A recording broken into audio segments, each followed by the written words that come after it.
Welcome and good afternoon, everybody. This is Breaking the Silence. It's a podcast where we talk about mental health awareness, advocacy, and our viewers have an idea of hope, inspiration, and an ability to really hear a good and positive message.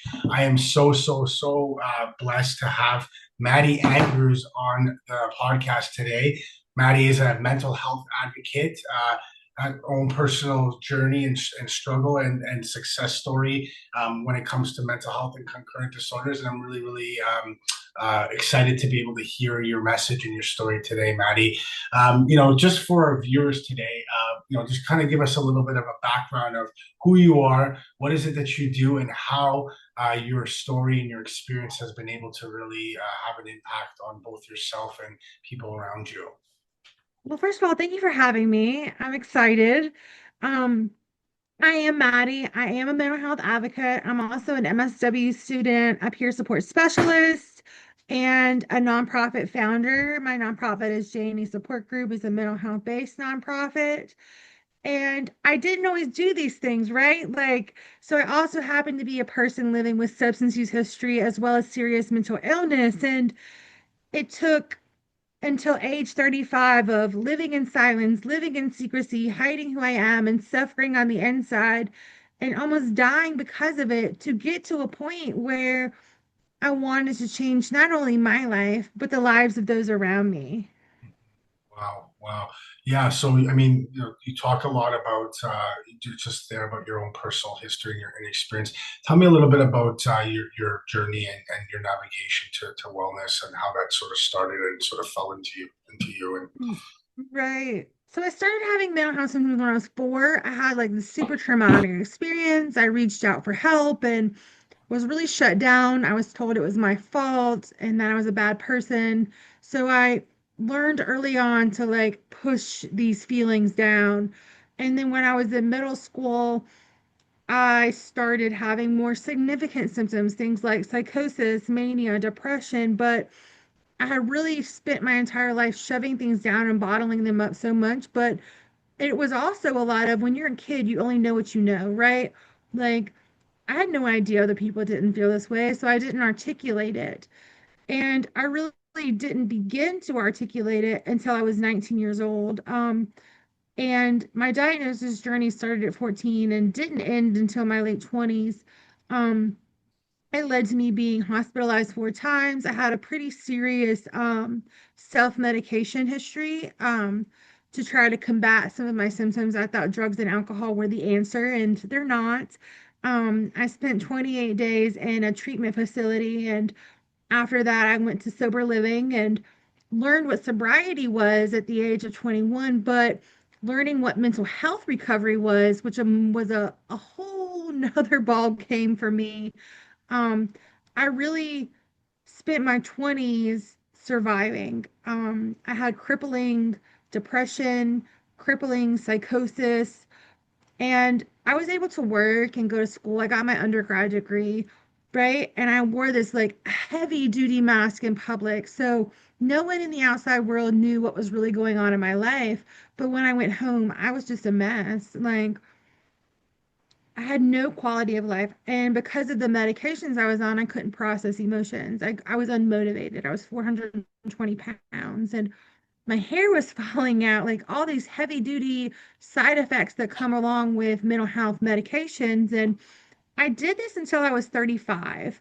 And when I was 35, my doctor called. She's like, here's another drug. And I'm like, whatever, what's one more? I'm on like 15 right now. And then pretty quickly after trying it, I was processing emotions, feeling motivated, began to live again. But when you live with my mental health diagnoses, which is schizoaffective bipolar type, you have to treat mania, depression, and psychosis. And she took me off my mania medication. And pretty quickly there, I became severely manic and psychotic. And the first course of treatment she gave me was substances, narcotics, even though I live with SUD. And I overindulged, like there's no excuse for that, right? I did relapse. And when that didn't work, she increased the medication called lithium. And what lithium is a heavy metal used to treat bipolar disorder. And when she introduced this new regimen about lithium, I lost the ability to walk, talk, swallow. I was in diapers. I was ceasing to function at all. And I spent about 2 weeks like that until one day I got the strength to say, take me to the hospital. And I was rushed to the hospital where it was discovered I was dying. I had extreme lithium toxicity, and I spent 2 weeks in the ICU restrained, brain dead, heart failure, lungs collapsed. I ended up receiving 2 rounds of dialysis to get the poison out of my system.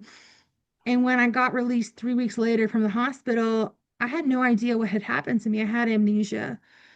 And when I read my medical records a few weeks later, when I learned to read again, a fire burned in my belly. And I said, I'm, I spent so many years of my life feeling like death was the answer. And here I am faced with death.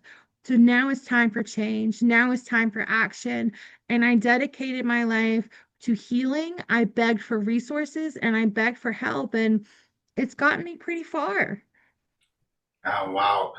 You just like that story and just, the challenges that you were going through and, nearly dying and just, not really seeing that there was hope and, the struggle was very apparent. Looking back on that now, as you're talking to me, what sort of stands out for you in terms of, being able to sort of, what sort of invigorated you there to be like, enough is enough. I need to make a change here, because obviously, playing with the idea of death at that moment probably felt very appealing to some degree. Right, right. The first 2 weeks of coming home, I begged to die because I had no idea what I had been through. And I felt weird. I couldn't sit up. I had no idea what was going on. But when I was able to learn what happened to me and understand, okay, your heart was failing, your lungs collapsed, you were brain dead, but you're here, like something just sparked in my body. And I was like, okay, if you're gonna get better, now's the time. What can we do? Like, I got on the phone, my speech wasn't normal yet, but I got on the phone and I begged for help. And I found like a day treatment program.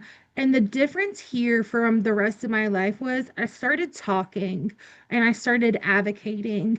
Like, I'm Maddie, I have schizoaffective, and that's okay. And this is what happened to me. And I was met with warmth and compassion and empathy, and it really motivated me like a whole lot.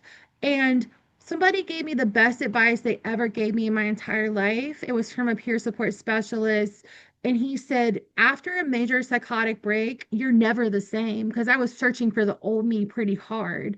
He Mhm. said, this is your opportunity to take your life and make it what you want it to be.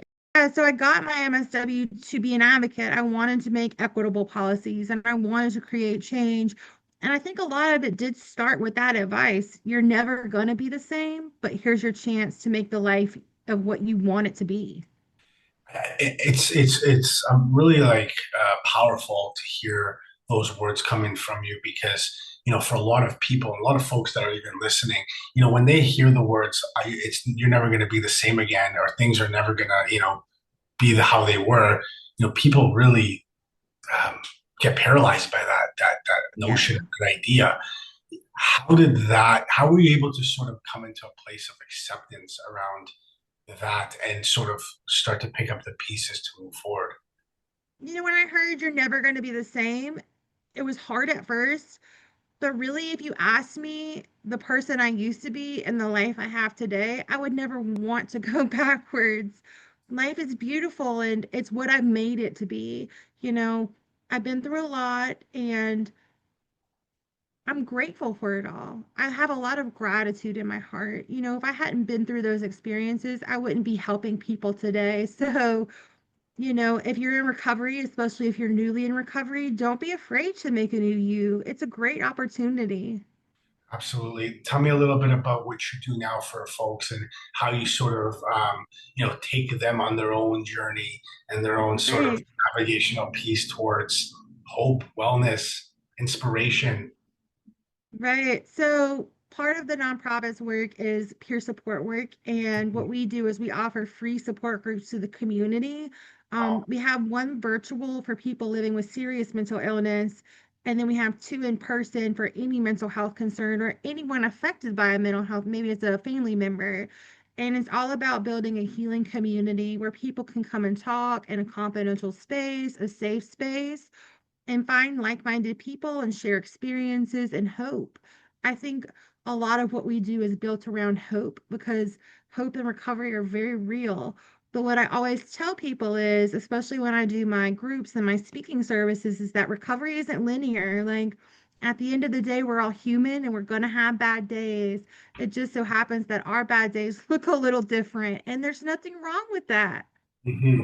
Yeah, absolutely. I always tell people that, you, uh, you can't stay sober and clean through osmosis. Unfortunately, you have to, take the preventative measures and take action before sometimes the thoughts and feelings will change, right? So, that's Right. huge. Yeah, and in your experience helping others today and giving them or helping them up build the confidence and the perspective shift and the idea that if I want to change how I feel, I need to change what you do.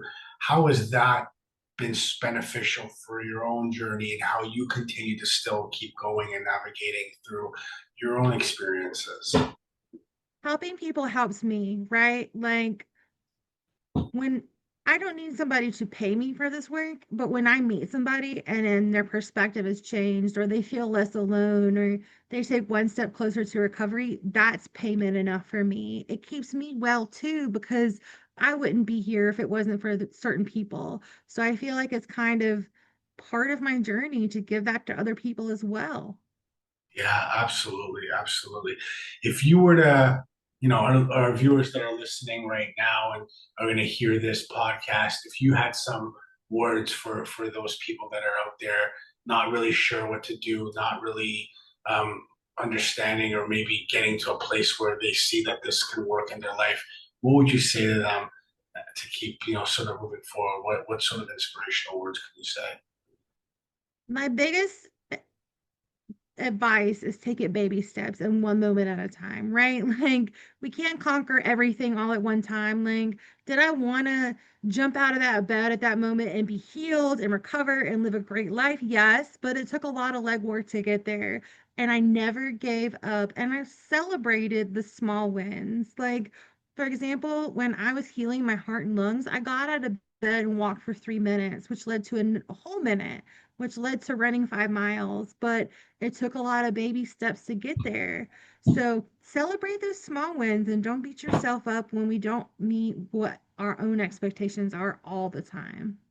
Yeah, and if you can maybe share a little bit of an experience or a story that you might have with a person that you've worked with and sort of hands-on, what was that experience like, and maybe share with our audience, maybe that person's journey or and what they sort of faced with respect to adversity and how they were able to come out the other side of it. I think a lot of the time when I work with other people, when I meet them when they're early in their recovery journey, they're left with a lot of guilt and shame for what they've done in the past. And that's a hard barrier to overcome, right?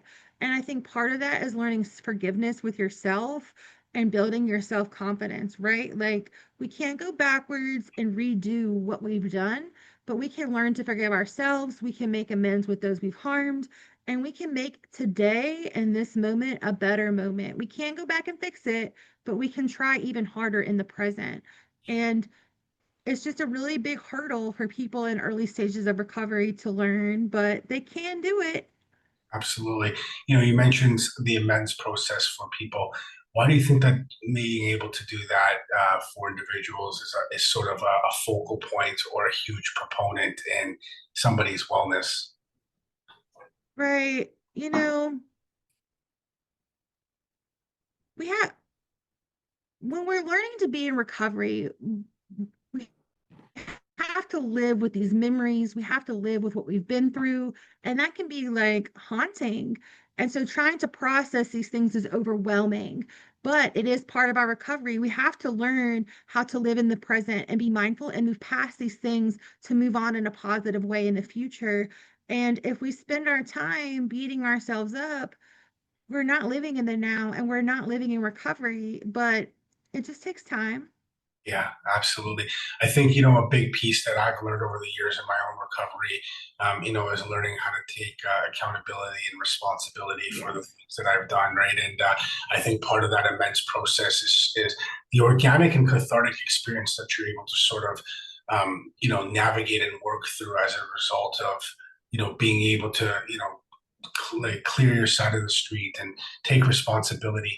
A lot of that happens through change because you mentioned guilt and shame, and people. I feel like there's a healing and therapeutic journey through those things, right? And for people, they want to do everything that they can to get rid of it as quick as possible. But the biggest thing that I've sort of been able to learn is to be able to really combat guilt and shame, there's got to be change, and sometimes there's no real evident answer besides consistency and time. Yes. Has that experience been something that's been clear for you? Yeah, I think time is a big healer. For a lot of my life, I used my diagnosis as a crutch. So when I was not very nice, I said, well, I'm just sick. And I had to learn the hard way that living with mental illness or living with substance use is not an excuse to treat anybody the way you want to be treated. And I had to go back later in life and approach those people and say, hey, even though I was sick or even though I was, in a bad point in my life, that was no excuse. And I apologize for what I've done. And here's what I'm doing in my life today to make it better, to make a change. And I work so hard to be a positive, empathetic, kind, respectful person today. I feel like I'm trying to prove that people with substance use history and mental illness can do this.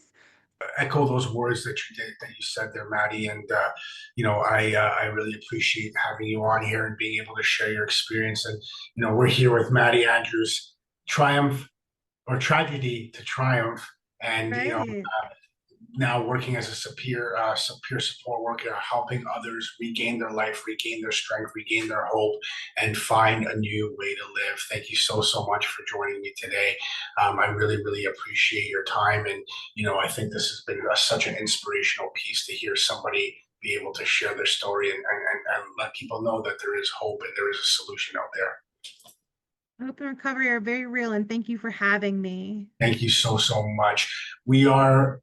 You're listening to Breaking the Silence. We will be back next week, same time, and we will continue to advocate for mental health recovery and show individuals that there is a message out there. Thank you.